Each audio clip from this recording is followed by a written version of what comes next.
Evening, and welcome to the next edition of the Ironwood Quarterly Insight Call. I'd like to welcome those of you that it's your first call. I'd like to also send a thanks to all of our clients who have forwarded this invitation on to friends and family. This call has been well received.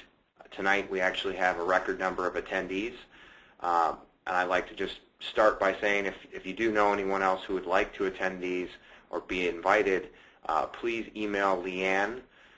She can get you, or she can get the email of whoever would like to get invited to these, and she can put that on the email list to send out. So just want to start with that. Once again, I do thank everybody for being on the call. Hopefully we can provide some good insight as to what happened last year, what we expect for 2010, and in particular the first quarter of 2010. So here are some of the things that we're going to go over tonight. We're going to recap 2009. We're going to, in particularly, go through quarter 4 of 2009. I'm going to give you my outlook for the first quarter here in 2010, and then go through some tailwinds and some headwinds that we could see, or that could help us, or that could hinder us, depending on kind of what happens with the economy here in the next, over the next quarter. So first, I just wanted to spend a little bit of time recapping 2009. Excuse me.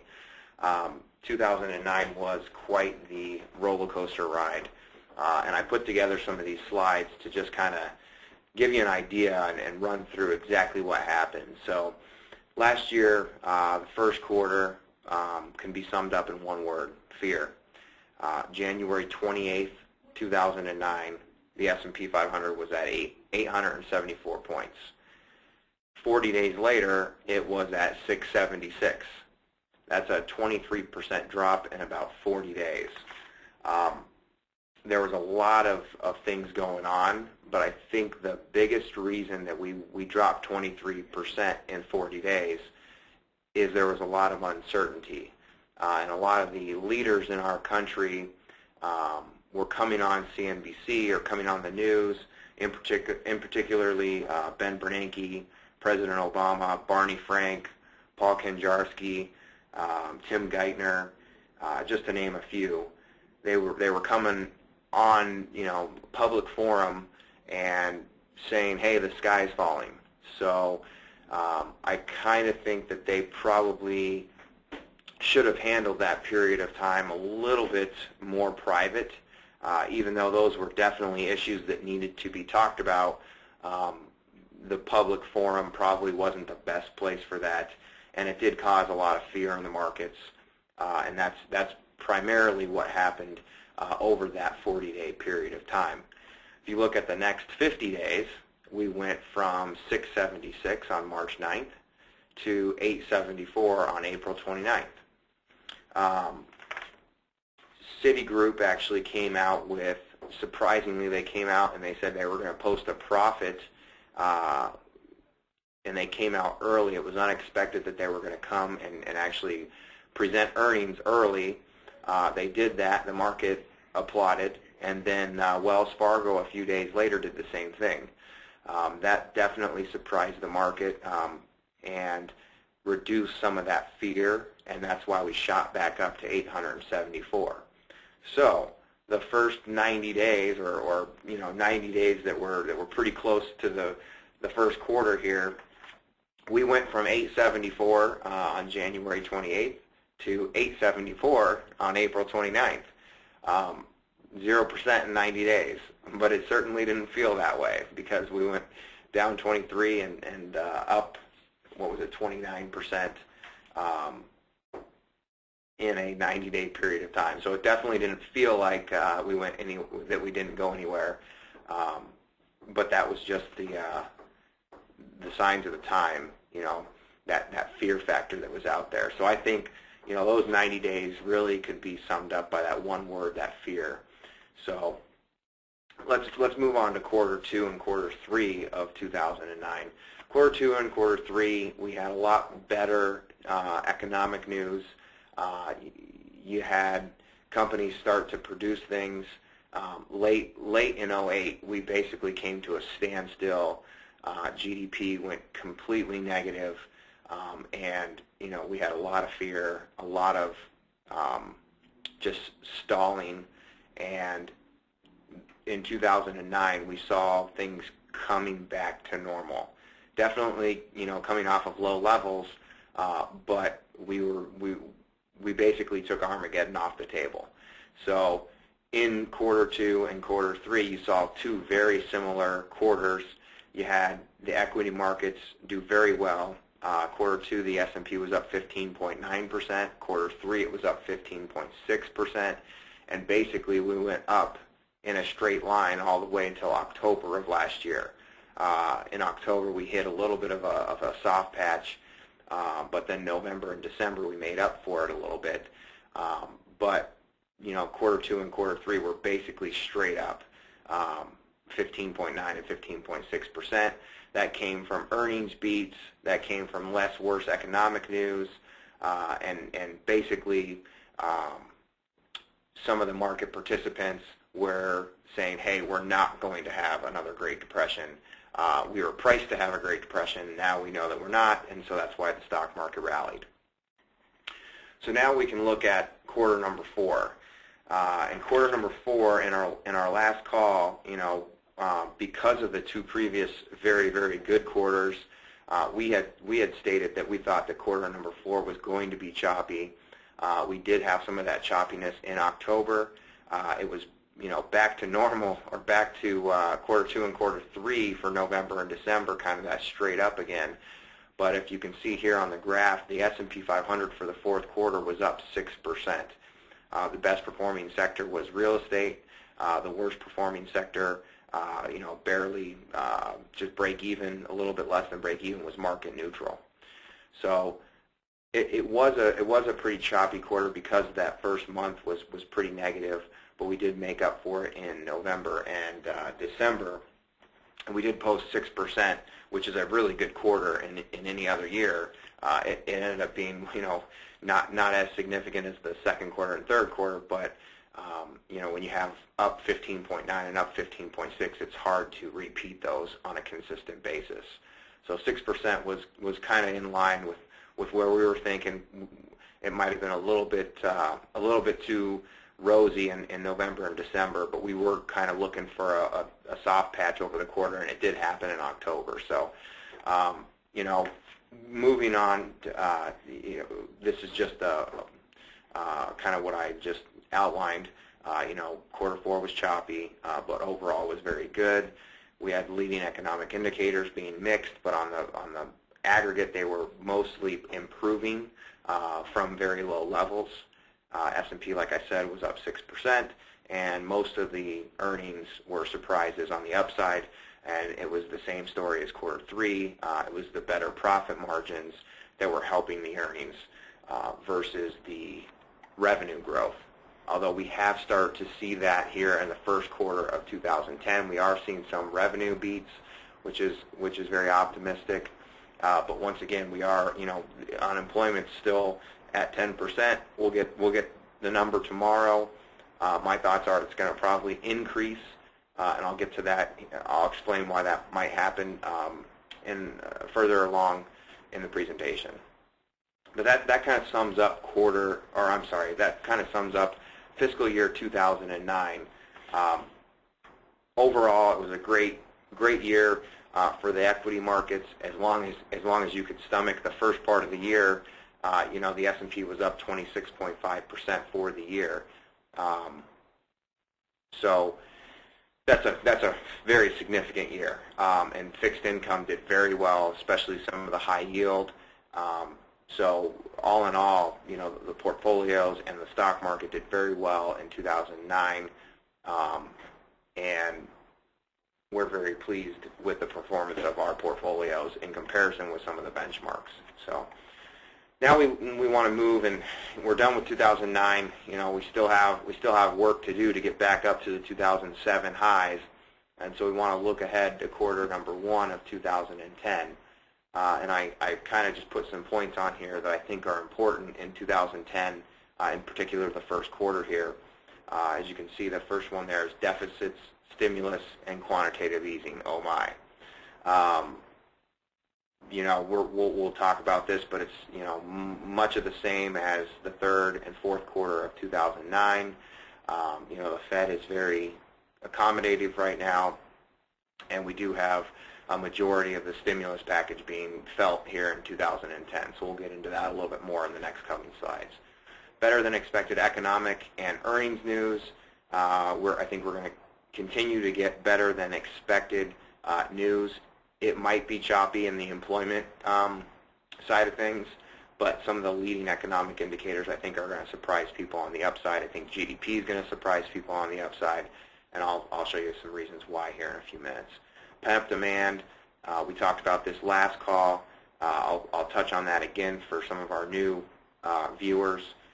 And then at some point these inventories will need to be replenished, so we'll talk about that as well. And then we do believe that unemployment rate will stop increasing sometime in the first quarter.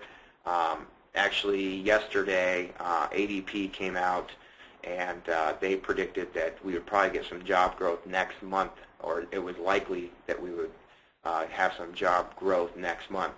Now, today's jobless claims didn't really foreshadow that, and we'll get some more info tomorrow with the unemployment numbers. But the unemployment it's going to be hard to forecast that one. The good thing for us is that unemployment is a lagging indicator, and we really want to focus on some of the leading economic indicators as to where the economy will go from here. So anyway, some of the tailwinds that I see for us is that fiscal and monetary stimulus, the pent-up demand, the jobs recovery, and the increase in productivity.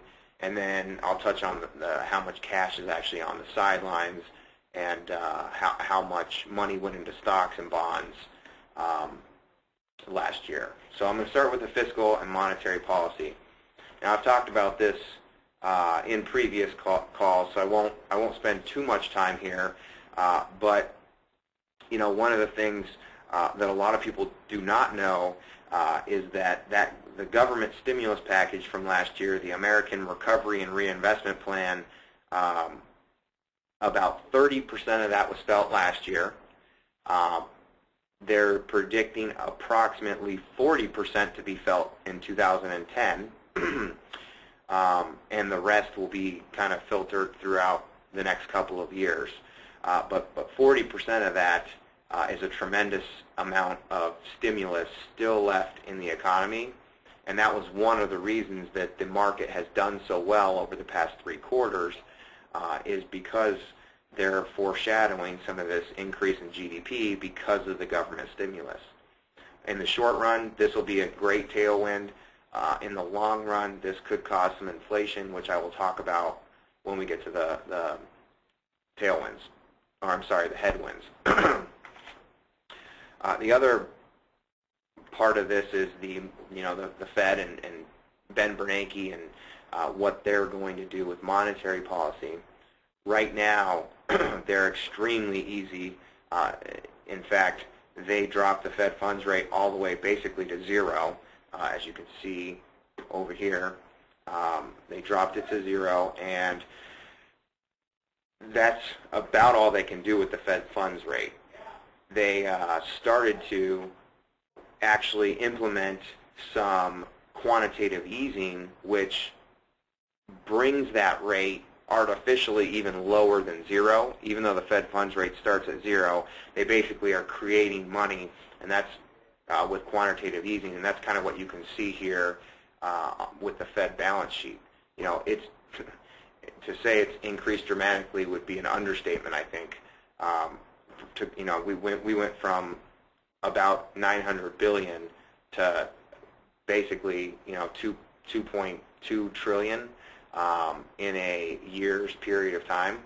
So, and you can see even late last year, they're still being more accommodative. You can see this line trickling up. So they're still doing some quantitative easing. The main reason that they're doing this is the Fed follows what's called the Taylor rule for monetary policy, and they try and stay pretty close to this Taylor rule. And there's a formula for the Taylor rule, but basically with where unemployment is right now, the Taylor rule suggests that the Fed funds rate should be at -6%. Obviously, all the Fed can do is bring it down to 0, and then they've got to do some of this quantitative easing to artificially get that to that -6%. Now, one of the things that we wanted to that is just, I guess, one thing that we want to keep an eye on is, hey, when the Fed does turn around, but realize that in order to get a Taylor rule to 0%, where the Fed funds rate is currently, we would need unemployment to go from where it is now at 10% to back to 7%, and that would be a huge improvement that would probably take 2 or 3 years. You can usually squeeze out about 1% of unemployment every year. So, if that's the case, 3%, we're looking at 3 years until we start to really get a Taylor rule that suggests a higher Fed funds rate than 0. Now, does that mean that the Fed is going to start tightening rates sooner or later rather than sooner? They could start, as early as this year. What I think they'll do is they'll kind of do a combination. They'll keep some of this quantitative easing going while they start to increase the Fed funds rate, so it's not as big of a shock to the system when they have to start increasing the Fed funds rate by a ton later on. So I think we can see we could possibly see the Fed funds rate target go up to maybe 0.5% by the end of this year. But realize that we probably would still have some of this quantitative easing, and I think that Ben Bernanke would be one to err on the side of longer stimulus or longer easy monetary policy rather than shorter easy monetary policy. He would rather inflate the economy or reinflate the economy too much than too little and fall into a Great Depression type scenario, which he is very familiar with, or a very similar scenario to where Japan was in the 90s. So, I think he's very aware of that, and I think that we have some time before they start decreasing monetary policy or tightening monetary policy in the aggregate. So in the short run, once again, that is also a tailwind. The reason that I'm not too worried about how much money is out there is because it's basically all sitting on the bank's balance sheets. If we go back here and we see this $2.2 trillion, right now, if you look at the bank's balance sheets are at 18-to-1 reserves versus required reserves. Just to put that in a historical perspective, during the Great Depression, we were at 2-to-1 reserves versus required reserves. So the banks are sitting on a ton of capital, a ton of reserves that they're not lending out right now, that they're just sitting on because they're either waiting for more write-offs or they're just being very tight on lending, or a combination of both. So that's really that's why I'm not really concerned about inflation in the short run. And I'm thinking of the Fed policy right now as stimulative and tailwind versus more of a headwind with inflation down the road. Inventory levels and pent-up demand. We've gone over these in the past calls too. In November, we're looking at, this is light vehicle sales here. These are all cyclical indicators, and I'll go through a couple of them real quick. We've got in November, we had 10.9 million units sold, or annualized rate of return, an annualized sales rate of 10.9 million car units. We scrap 13 million units every year, and then there's about 1.5 million new drivers that need cars. And so that's why you can see the long-term average is 14.6. Every month that we're under that, we're going to build up pent-up demand that's going to be needed to need to be replaced down the road. We talked about this in the past too. In history, the only in post-war history, the only times that we've sold or that we've had months that were annualized less than 10 million units were the first 5 months of 2009. So there's a lot of pent-up demand that's been building up in the car industry, and hence that's why a lot of the car manufacturers are so positive at the beginning of this year. They're profitable, and they're seeing some really good sales. So I think that's one that was, Cash for Clunkers helped, and then they've come out with a lot of new designs, and people just need new cars. They've been sitting on their old one for almost a year now, when maybe it needed to be replaced. Housing starts, we're still very low on housing starts. The average 1.5 million units. That once again, if we have population growth of about 3 million people a year, we're going to need about 1.3 to 1.5 new homes. We've significantly under constructed those new homes for the past year or year and a half. So that's once again that same story of that pent-up demand. I believe that housing is turning around. If our clients are anything, give any idea, we've definitely had the most inquiries of folks wanting to buy new homes or wanting to add homes to their portfolios via investment properties. We've had a lot of inquiries lately.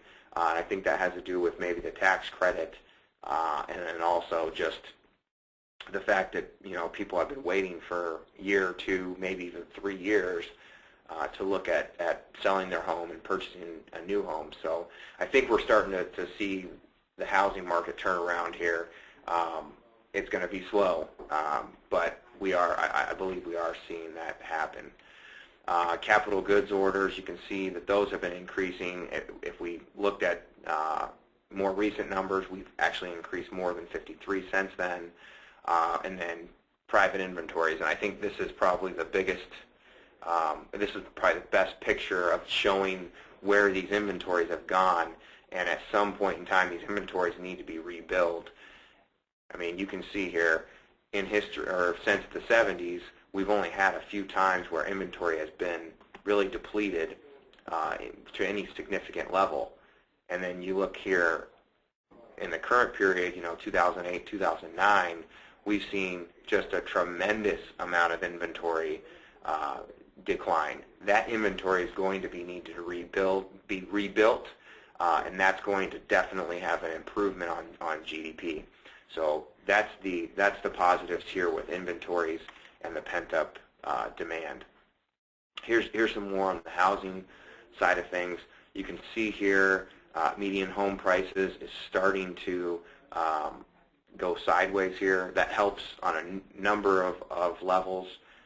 One, consumers now are not losing net worth when their biggest asset is depreciating in value. So that definitely helps with investor psychology and consumer psychology.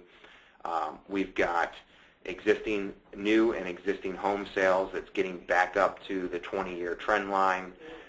We've got inventories that are down, combined new and existing homes for sale. You can see a huge drop since April of 2008.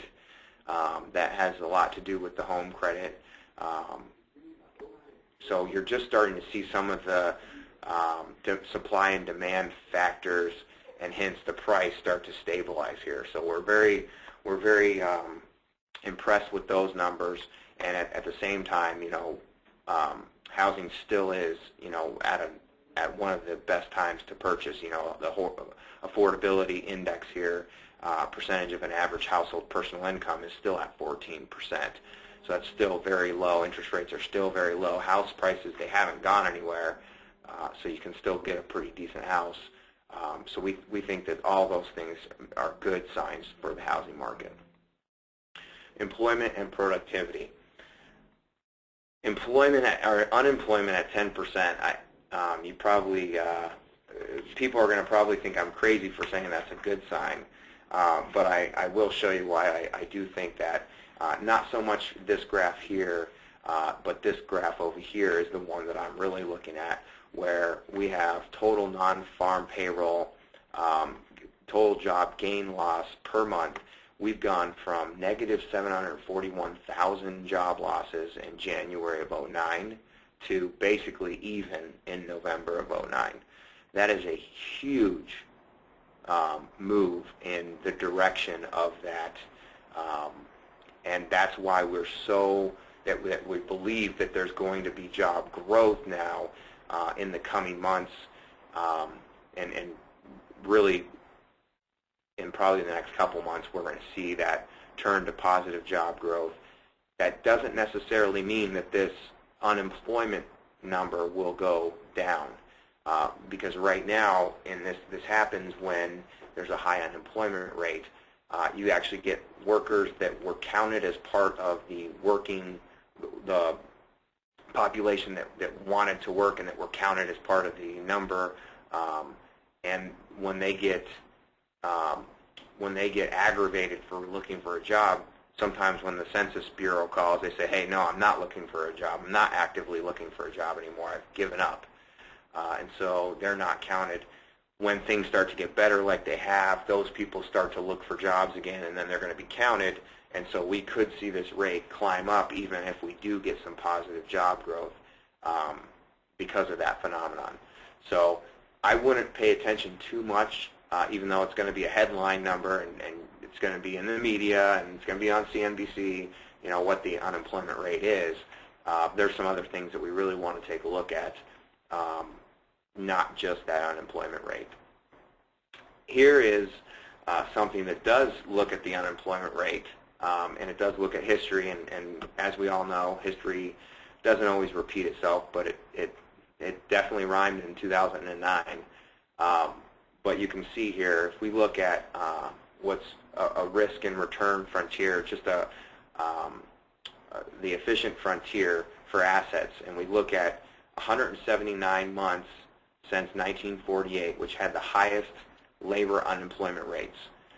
So if we look at all assets here, we can see that if you're anywhere along here to figure out what the portfolio would have returned, these are a whole bunch of just assets, stocks and bond assets, and building an efficient frontier. We can say, okay, well, let's see here. We probably are between, depending on what kind of portfolio we had, we're between 14% rate of return and 20% rate of return on a portfolio during a period where the average unemployment rate was 7.8%. This is your return numbers, and down here is your risk numbers as measured by standard deviations.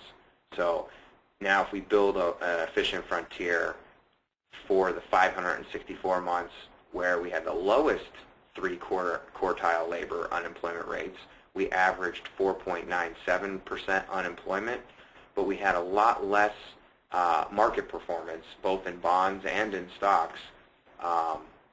And so it's not always, as Warren Buffett would say, you want to be greedy when others are fearful, i.e., you want to be greedy when unemployment's high, and you want to be fearful when others are greedy. You want to be careful when unemployment's low and everybody wants to invest. So I just thought that was a good slide. I took this from another economist's presentation, and I thought it was a good slide, so I put it in here. Wages, productivity, and labor force growth. Productivity now is above 6%. We just had the numbers come out today. Workers are definitely being asked a lot right now, companies are working their workers to the bone right now, and it's going to improve corporate profits. As soon as you get to a point where you can't earn another sales dollar, that's when we're going to start to see that hiring. So I think productivity is really a key thing to watch for when companies start to hire again. Because once productivity gets to a certain point, companies are going to be forced to hire new folks because there's only so much they can ask of their workers before they're going into overtime and some of those other stuff and hiring temporary work. And so I think one of the important leading economic indicators is to look at the productivity. Labor force growth, you can see that this is that negative 0.5%, and this is from that phenomenon of people getting aggravated and just losing hope and basically quitting to look for a job. So that's kind of what you see here. Typically this happens during this period of time. So another reason why we're not too worried about inflation is we're running 2.2% year-over-year average hourly earnings. So trend line is 3.3%, so we're much below that. It's hard to get inflation when you don't have wage prices going up as much as they normally do. So I think these are all, I think the productivity is a very positive thing, and I think that'll help the unemployment number. So cash on the sidelines. Cash on the sidelines is one of those things that we look at where it's just one of those things that we want to take a look at for bearish or bullish sentiment.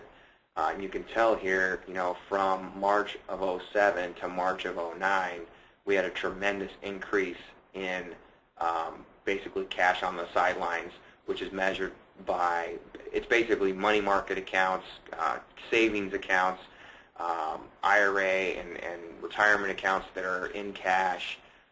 It's all the cash that could be invested in securities that's not. And so you can see that went up 30% from March of 07, so in that 2-year period of time.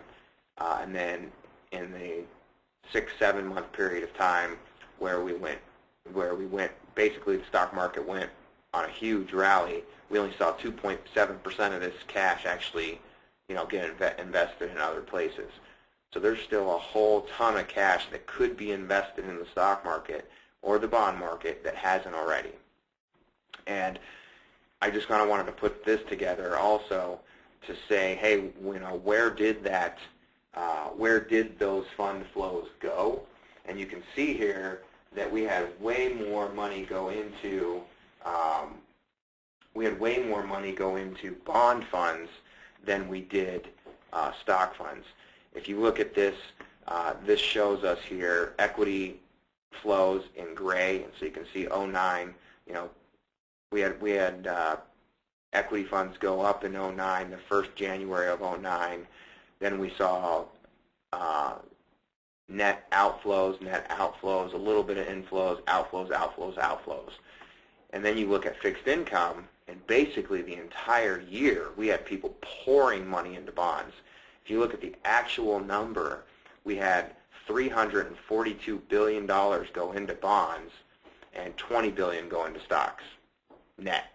So, if we look back at this right here, if we had $266 billion go from cash somewhere, basically that cash went, hey, I'm getting next to nothing in my money market. Where can I look to get a little bit better yield? Hey, I went to bonds. So that's kind of what's happened. And amazingly enough, the stock market still rallied 26.5% last year, even with not that much equity flows, $20 billion into stocks. I believe that's a very bullish sign because there's still a lot of cash out there and a lot of money that might be in bonds that could be moved to that could be moved to equities.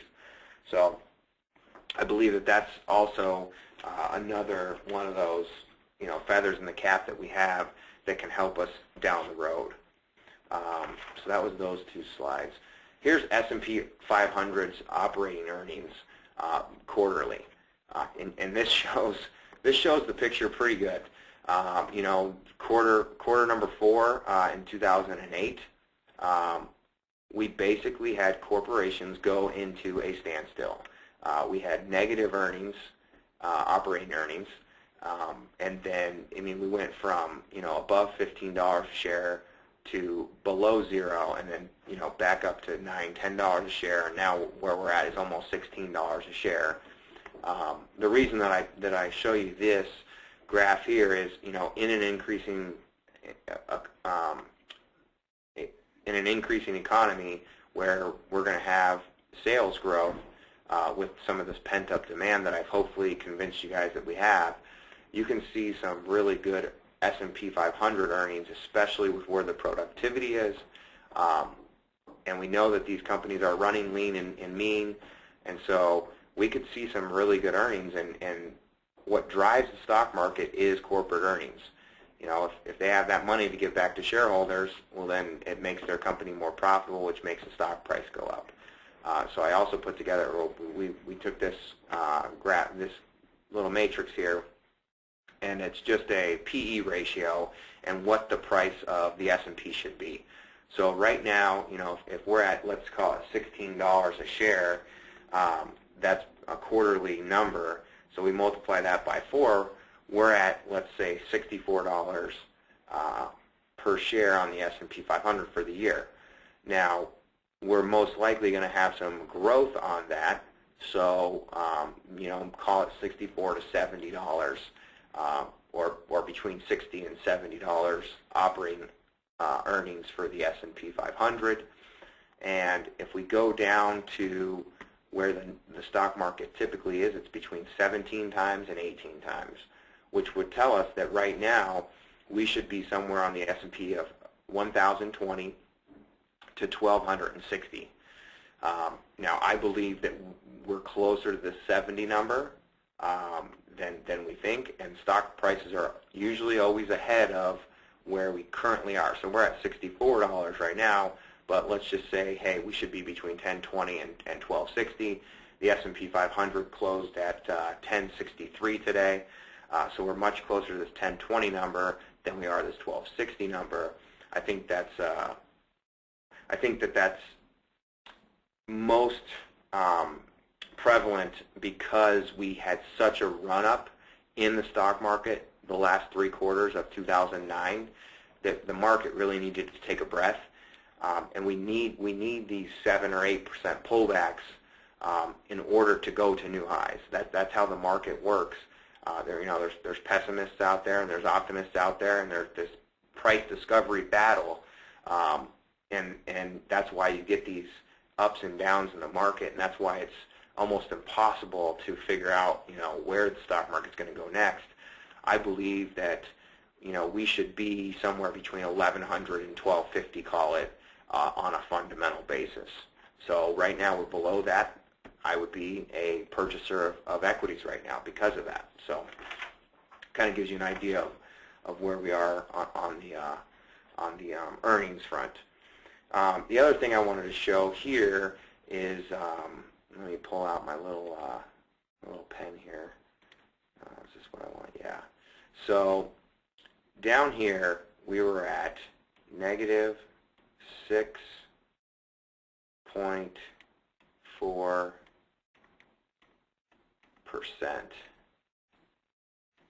Our last GDP number came out last week. I'm sorry, I'm not the best line drawer here, but we were at 5.7%.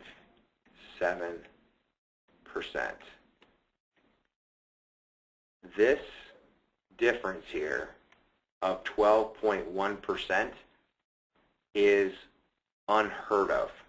It is such an improvement, and it goes to show you how fearful companies were in 2008, the fourth quarter of 2008, and just how much better we are now than we were 3 months ago. I'm sorry, 9 months ago.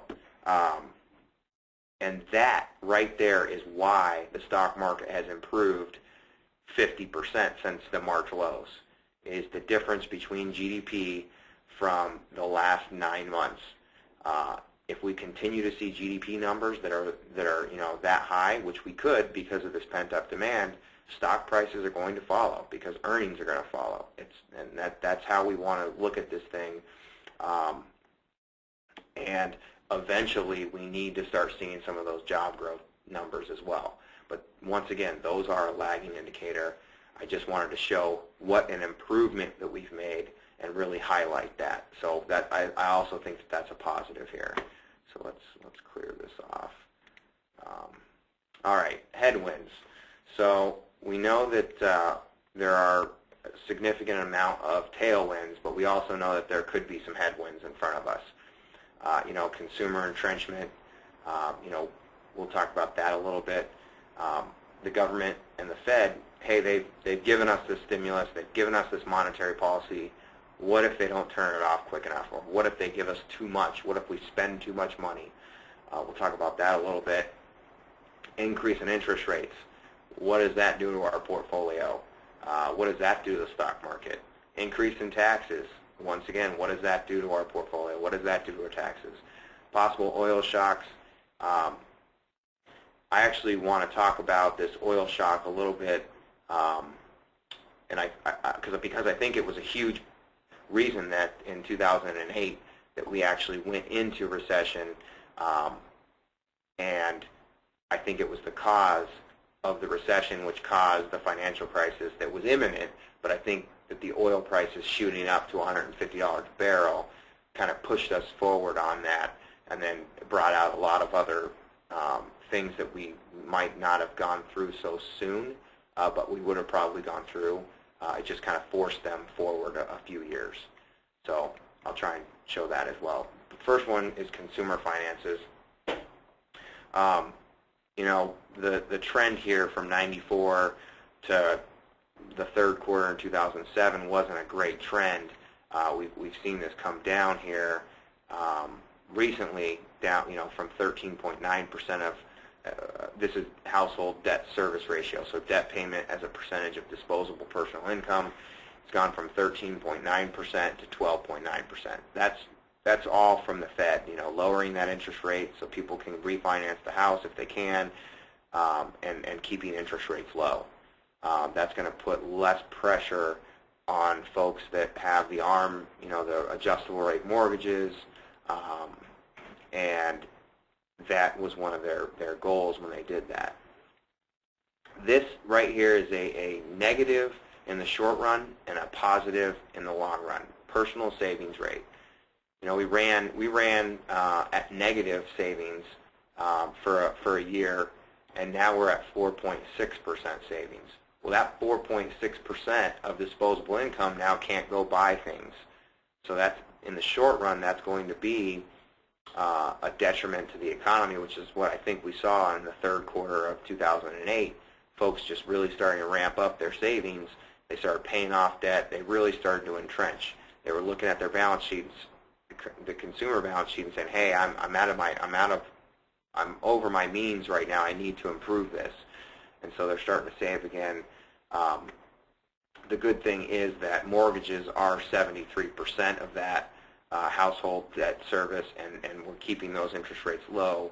The Fed is, at least. But this does worry me a little bit. We do want to realize that 70% of consumer spending is on things like food and gas and things that we need to purchase no matter what. The other 30% is the discretionary spending that really, I think, is going to be hurt and not do as well over the next year or so because of this, because of the consumer. But that doesn't mean that the consumer is going to go away. I just think that they're going to be focused on some other areas in the short run, and I think we've already seen a lot of that with the the cars not being bought and people foregoing on a purchase and maybe using a car that they might have replaced last year. They're just trying to, they'll get it fixed. That might cost $500 instead of going out and purchasing a new car. But those fixes are only temporary fixes. They're going to need to buy cars eventually and other things. But I think that's kind of what we're seeing in the consumer behavior. All right. This is one of those. This is that household financial obligations ratio, and you can see here, we went from 16% to 19%, which is a bad trend here. However, what we wanted to do is, and I thought this highlighted a couple key issues. We went ahead and said, okay, well, what about household energy obligations ratio? And then what if we added the energy obligations ratio to the household financial obligations and got household financial obligations ratio adjusted for energy outlays? Well, you can see when oil went from $50 a barrel to $150 a barrel, this put a huge stress on the U.S. consumer. You can see here we went from 21% to 25%, so 4% discretionary spending was gone because of that increase in the oil over a 10-year period of time. Well, then, and a lot of that really happened in the last 5 years, but the economy was going pretty well in the early part of those years, so it didn't have that much effect. But then here late in 2008, this was kind of the straw that broke the camel's back. And then as soon as that happened, oil markets are also supply and demand. Well, when people were not driving again and they basically just weren't going out and using gas, you saw oil prices come down, and this is a huge improvement, from 24.5 to 22.5. That's another 2%. That 2% of that went directly into savings accounts last year to get this 4.6% number. So I think that is also something that we want to be aware of. One, I think it had a big thing to do with putting stress on consumers, which ultimately led to some of the problems we had. But now it's as long as oil stays kind of where it's at, $75 a barrel, $72 a barrel, $73 a barrel after today, I think that that's a good thing. But overall, I still think that the household is burdened, and there are going to be some after effects of that. Other possible headwinds, inflation. We talked about this last time. We don't believe it's a problem in the short run.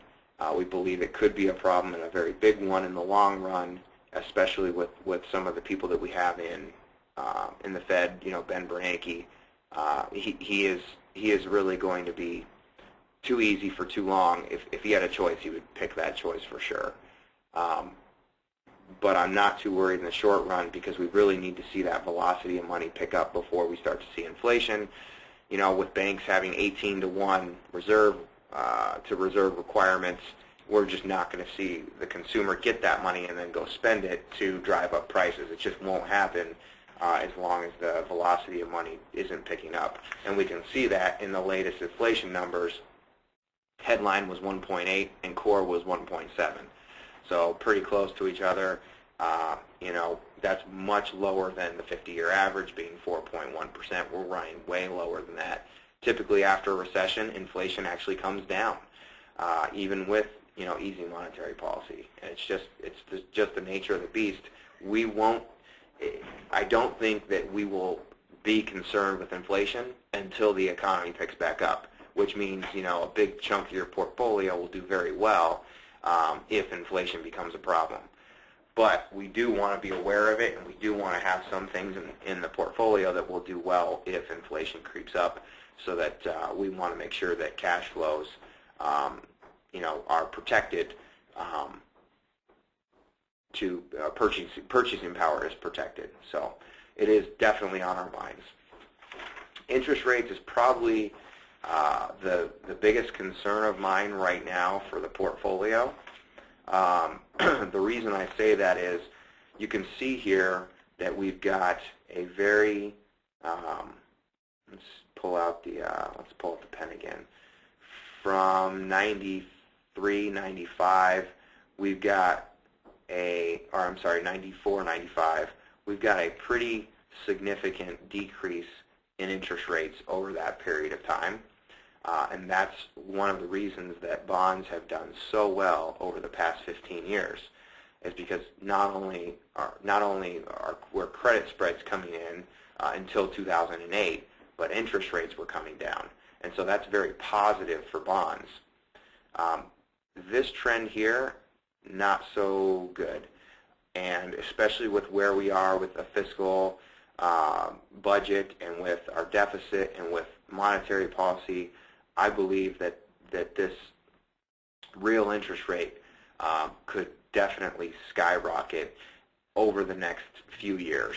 I don't think it's going to happen real soon, but when it does happen, I think it could happen real quick. So we want to, that's one of the concerns I have for some of our bond portfolios, and that's why we want to really look at using high yield and floating rate. They still seem attractive with where their current spreads are. However, we definitely want to be aware that if rates go up, it could have an impact on our bond portfolios. So just that's probably one of the biggest things that I'm concerned about right now is the interest rate environment. I think today we're at 3.6 on the 10-year Treasury. If that creeps up to 4, it could shoot up to 6 real quick. And I think that all has to do with the economy and how, today stocks were down and bond yields, our bonds were up, which means yields were down.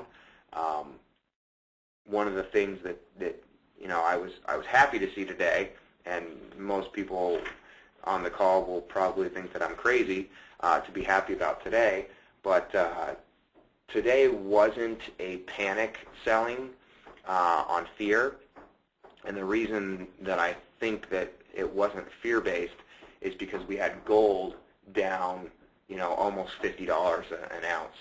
And so if this was a fear-based selling day versus a profit-taking day, you would see gold, spike up because, gold is that safety trade. You didn't see that today. So I think today was a take profits day, and I'm not too concerned with a day like today, especially with the unemployment number coming out tomorrow. So we will we'll definitely see what goes on, but I wasn't too concerned with today, and that's one of the reasons why. Back to interest rates here. You can see that most of the central banks around the world have really tried to create steep yield curves. The reason is it's very profitable to be a bank when there's a steep yield curve. You can borrow over here and you can lend over here, and the spread is profit.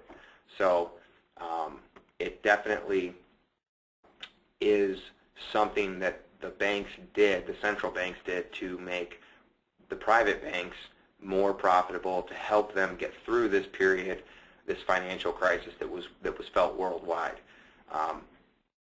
The other thing that this alludes to is that when we have a steep yield curve like this, usually interest rates are going to follow. So, in about a year, the yield curve is predicting, hey, rates are going to start to increase. So we want to make sure that we're ready for that, and that's one of the reasons why we want to look at some of the floating rate stuff versus some of the long-term treasuries. Taxes, something that everyone loves to talk about. And I know I already had this picture here, but I just wanted to highlight, taxes are most likely going to get worse. Social Security is not looking very good. Some of these entitlement programs are not looking very good. We just spent $1.5 trillion, so the budget deficit's not looking too good. The proposed budgets, are getting, they're still not horrible compared, but they're still getting up there as a percentage of GDP. So I think the only way that we're going to be able to pay for some of this stuff is with an increased tax bracket and increase in taxes, which is going to have a impact on portfolios, depending on whether it's capital gains or if it's ordinary income. It is going to slow growth a little bit, and I hope that they don't increase them too much, but we do want to be aware that taxes are most likely going to increase. If history is a guide, I just put together some of the normal slides that I have in here with some additions. Here we have GDP declines and recoveries. So you can see here the most current recession that we've gone through is most like these four here. Where we had if we were to actually plot the 2008, 2009 recession, it would be a magnitude of at 3.8%, which would make the purple dot right about there. So we're looking at, probably GDP recovery being between the next 12 months, GDP being between 6.2 and call it 9.5. We've already seen the first quarter. We won't know if that's actually the first quarter of recovery or not, but it was at 2.2, followed by 5.7. So we need to see some pretty substantial GDP numbers the first quarter of this year and the second quarter of this year to get up to these levels. So I don't know that we're going to be at the level of 9.5. We would have to have some really crazy numbers, but could we be around 6.2? That's definitely possible. It all depends on how much of that pent-up demand actually gets taken out and how much inventories get rebuilt and how many people start to purchase houses with this house credit ending here pretty soon. So there are definitely a lot of factors, but I think one of the things we have to look at is where's the most likely case going to be, and the most likely case is that GDP will continue to increase like it has over the next few quarters. So delete that, erase. Here are the past 9 recessions. I just wanted to point out that unemployment after the recession is through typically spikes up even more. That just goes along with what we've been talking about with unemployment.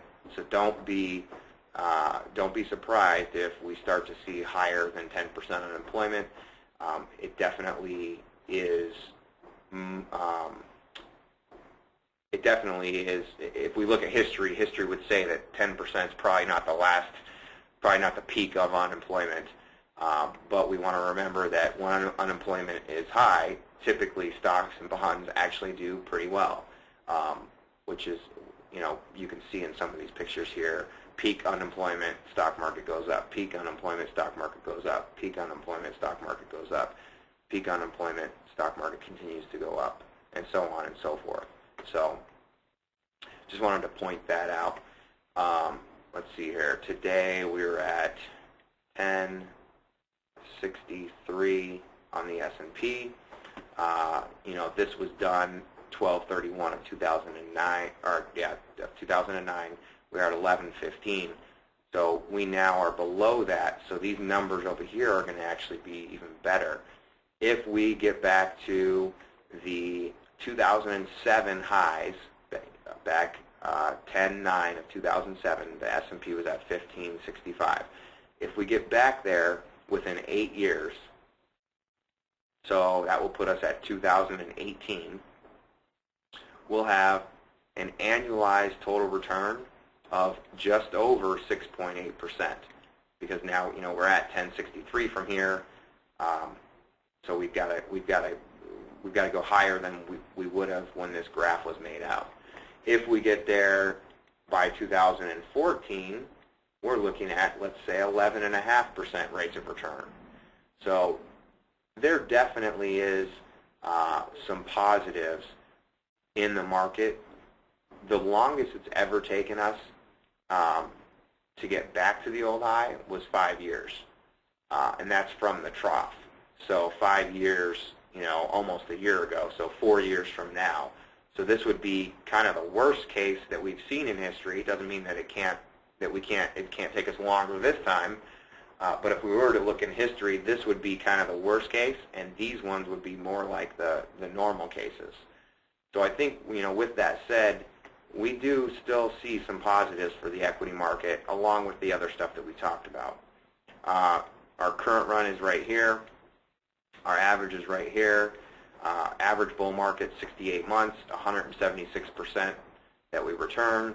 Our current bull market is 10 months, and we've returned, let's say, 58% with the 7% give back that we've had, maybe 60%.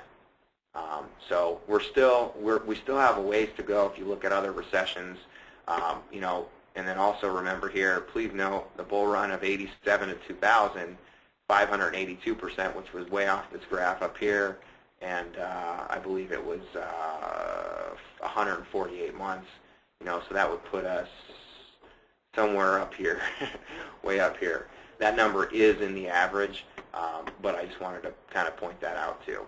So I think we still have, with a lot of this history stuff, the history would tell us that we still have quite a ways to go. Even though we've gone pretty far, we still could go further. This just shows, that I've heard buy and hold is dead from a lot of people out there. If we look at what kind of period we've gone through, and in the past what periods we've gone through, we've heard that buy and hold was king, here when the stock market was just going gangbusters, and then we had a period where the stock market didn't do anything. Market timing was all the rage. Buy and hold was dead. Back in 2000, anyone could throw a dart at the dartboard and pick a stock that would go on forever. That ended, and now people are saying buy and hold is dead. If we continue this, maybe we see something like that. Who knows if that's the case or if we see some more choppiness. We want to build the portfolio for whatever happens with these outcomes. But I just thought this was a neat graph to show, because I do not believe that buy and hold is dead, and especially if you're looking at a more diversified portfolio, which I'm going to show here in a minute. Buy high, sell low is what typical investors do, and that's shown very easily by saying, hey, these lines here are showing high points. This is the S&P price to normalized earnings, so think of this as a PE ratio, which is a valuation. So when valuations are high, it means that the market is unattractive. When they're low, it means the market's attractive. So the lines here represent over high PEs, and then the circles here represent low PEs, and you can see the dotted line is how much cash and bonds as a percentage of total assets, of total cash, bonds, and equities an investor has, whereas the solid line is the percentage of equities to cash, bonds, and equities. So you can see here at the lines is when investors have the most money invested in equities of their total portfolio. Okay, that's when the market is at a high PE or overvalued. Once again, here, overvalued. And then when we're undervalued is when households don't have as much stock and they stick to cash. And so investors are buying high and they're selling low. So we want to make sure that we are not falling into that camp, because that's a great way to get aggravated at the stock market and get aggravated with expected returns. So we really want to stay away from that. All right, investment implications. We're overweight stocks right now, in particular emerging market stocks, small cap. I think long-term trends are showing that the emerging economies are going to be the old US's or the US's of the 90s, where we had young demographics, we had a lot of people wanting to spend money. I think that's really what you see in some of the emerging markets. So those are very attractive to us right now. Small caps are attractive. Long-term global demand, we believe global demand is going to continue to rise, and some of these commodities that we trade, they have certain supplies, and when you have increasing global demand and not too much supply increase, well, the price has got to go up. So we believe that those are places that we want to be very long-term. Shorter-term overweights might be floating rate. That's the interest rate play. Underweights, treasuries, that's also the interest rate play. If interest rates go up, treasuries are going to get hurt. Cash, we probably would like to put cash to work right now with where the market's at. And then gold, not so much underweight now after today. I mean, it was down $50 an ounce, and it's taken a huge hit over the past 2 months. So, you know, maybe not so pounding the table underweight with gold like we were when it was at almost $1,200 an ounce, but definitely we're glad to see that it's come down a little bit. This is the Dow Jones Industrial from 1900 until present. You can see that, you know, if we look here, we've got a flat market over the past 10 years, but this is the U.S. market. So really what I wanted to show here is, yeah, we've had a flat market, and we can have good markets and we can have flat markets, but really what you want to do is you want to have a diversified portfolio. Here is the 10-year numbers of each of these asset classes. Now, great. It would have been great to have been invested in real estate the entire 10 years, but you can't just have all your eggs in one basket. If real estate gets nailed like it did in 2008 and 2007, well, you know, you don't want your portfolio spiking up or spiking down that much. So what we do, and you can see here, the S&P 500 over the 10 years, it's been down negative 9.1%. So it's had a horrible 10-year run. Bonds have done very well. You can see bonds, the Barclays Aggregate Index is up 84.8%. Now, if we had a diversified portfolio, and diversified portfolio is 25% in the S&P, 10% in the Russell, 15% in the EFA, 5% in emerging markets, 30% in bonds, 5% in market neutral, and 5% in commodities, well, and then 5% in REITs, the balanced portfolio was up 60% over that 10-year period of time. You know, if you're getting roughly 4 to 5% rate of return in a period like this, you probably wouldn't be that upset with the returns you've gotten. You know, and all along the way, you really haven't fluctuated as much as some of these other asset classes. So that's why we want a balanced portfolio, and that's why we want some of this international exposure. That's why we want some commodities. That's why we want, you know, assets everywhere, so that we can really take advantage of certain trends without, you know, putting all of our eggs in the U.S. market or the international market or wherever, because, you know, markets can have these very bad 10-year periods of time. So anyway, I just wanted to point that out, you know, because the buy and hold, you know, and you know, everyone's focused on the past 10 years. It's been a dead decade. If you had a balanced portfolio, it really hasn't been a dead decade. I'd take 4 or 5% rate of return in this bad 10 years, especially when, you know, if some of the markets can perform like they did in the 80s and 90s later on, we can make up for that lower than expected rate of return in a diversified portfolio for 10 years.